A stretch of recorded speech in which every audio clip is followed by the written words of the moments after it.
大家好，今日同大家分享一個泡菜豆腐豬肉鍋。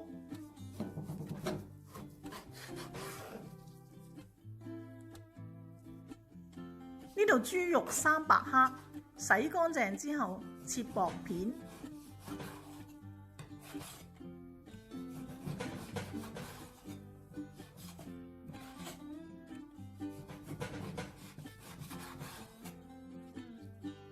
豆腐1件，200克，切粗丁。我呢個係硬豆腐，你用嫩豆腐都得嘅。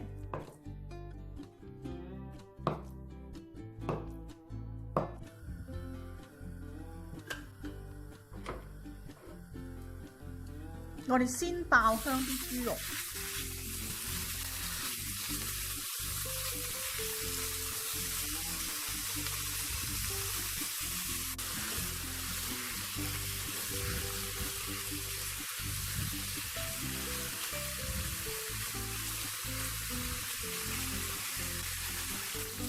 豬肉都爆香嘅時候，撥埋一邊，落薑蓉、蒜蓉爆香。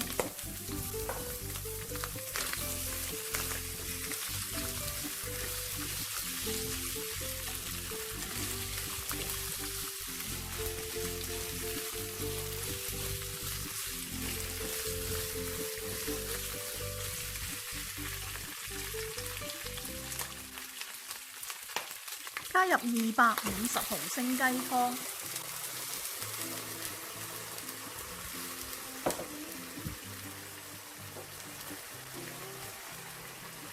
再落埋我哋嘅豆腐，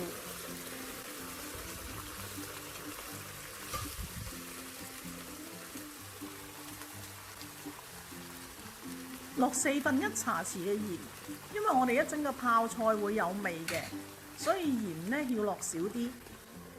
冚蓋煮3分鐘。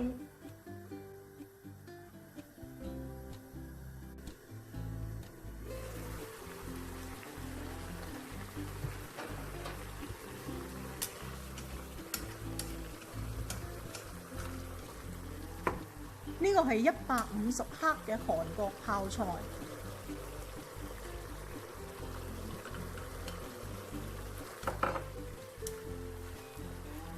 將所有嘅材料轉過去預熱緊嘅煲仔度，一個醒胃惹味嘅泡菜豆腐豬肉鍋就完成咗㗎喇。